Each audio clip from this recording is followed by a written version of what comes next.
Menghormati perbedaan agama dan budaya. Hai teman kece, coba kalian amati teman-teman kalian di sekolah. Mereka berasal dari berbagai latar belakang yang berbeda bukan?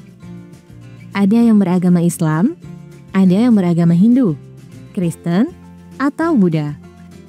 Sukunya pun berbeda-beda. Ada yang suku Jawa, Sunda, Batak, dan lain-lain. Meskipun kalian berasal dari latar belakang yang beragam, kalian sebaiknya tidak menganggap bahwa budaya ataupun agama kalian adalah yang paling baik dibandingkan yang lain. Apalagi sampai memaksakan pandangan ini pada orang lain yang berbeda budaya atau agamanya. Kenapa ya? Apakah kalian tahu kenapa ini adalah hal yang kurang baik? Yuk, simak videonya. Indonesia memang sangat beragam agama dan budayanya. Menurut data Badan Pusat Statistik, tahun 2023, jumlah suku yang ada di Indonesia berjumlah 1.300 suku, di antaranya suku Jawa, Sunda, Batak, Betawi, Bugis, Melayu, dan masih banyak lagi. Kemudian, jumlah bahasa yang ada di Indonesia berjumlah 718 bahasa. Contohnya, bahasa Bugis, Batak, Melayu, Lampung, Jawa, dan sebagainya. Lalu, jumlah agama yang resmi diakui di Indonesia ada 6, yaitu Islam, Hindu, Buddha, Katolik, Kristen, dan Konghucu. Bangsa Indonesia memiliki semboyan Bhinneka Tunggal Ika, yang artinya berbeda-beda tetapi tetap satu. Semboyan tersebutlah yang membuat Indonesia tetap utuh tanpa terpecah belah, walaupun memiliki keberagaman agama, suku, bahasa, dan budaya. Asal-usul Bhinneka Tunggal Ika berasal dari karya sastra Kitab Sutasoma yang ditulis oleh Empu Tantular pada abad ke-14, pada masa Kerajaan Majapahit. Rasa ini terdapat dalam satu bagian kitab tersebut yang menggambarkan pandangan Empu Tantular tentang toleransi dan keberagaman agama di Nusantara. Dalam konteks Majapahit, rasa ini dimaksudkan untuk menggambarkan bagaimana masyarakat yang memeluk agama Hindu dan Buddha dapat hidup berdampingan meskipun berbeda keyakinan.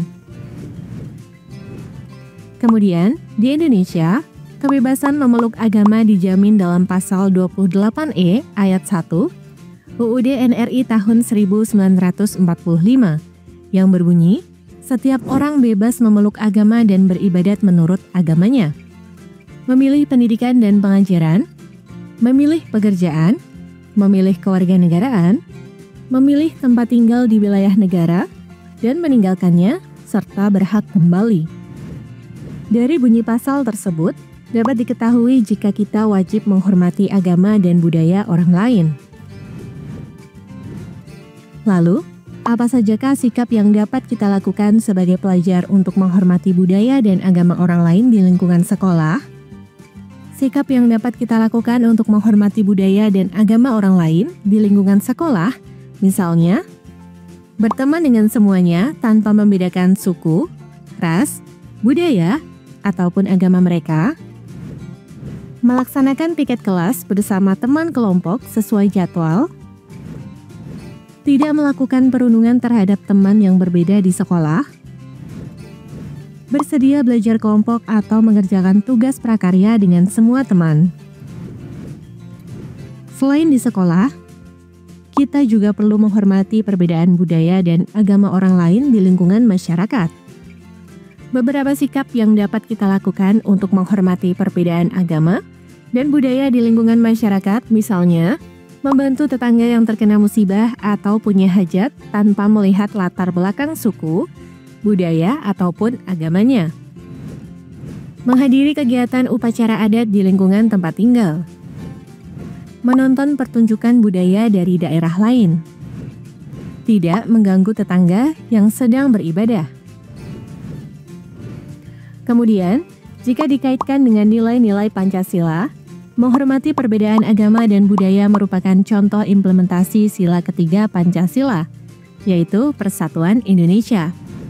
Sila ini menegaskan bahwa bangsa Indonesia harus menjunjung tinggi persatuan di tengah keberagaman yang ada. Dalam konteks menghormati perbedaan agama dan budaya, tindakan ini mencerminkan pengakuan terhadap kenyataan bahwa bangsa Indonesia terdiri dari berbagai suku, adat, istiadat, bahasa, dan keyakinan. Dengan menghormati perbedaan agama, masyarakat Indonesia menunjukkan tekad untuk tidak memaksakan satu keyakinan terhadap yang lain. Hal ini memperkuat persatuan karena membuat warga negara manapun merasa diterima dan dihormati. Sikap ini sejalan dengan semangat Bhinneka Tunggal Ika yang menegaskan bahwa keberagaman tidak menghalangi kesatuan sebagai bangsa. Sekarang paham ya, kenapa kita sebaiknya tidak menganggap agama atau budaya sendiri sebagai yang terbaik? Pastinya karena kalian bisa jadi bertengkar dengan teman-teman yang berbeda agama atau sukunya. Dan pada akhirnya dapat memicu perpecahan bangsa Indonesia. Jadi, sebaiknya dihindari ya, demi Indonesia yang damai dan bersatu padu. 1. Indonesia adalah negara yang sangat beragam, baik dari segi budaya, agama, bahasa, dan suku.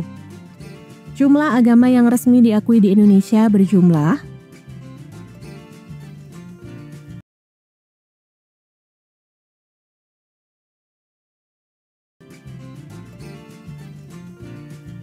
2. Selain di sekolah, kita juga perlu menghormati perbedaan budaya dan agama orang lain di lingkungan masyarakat. Salah satu sikap yang dapat kita lakukan untuk menghormati perbedaan agama dan budaya di lingkungan masyarakat, yaitu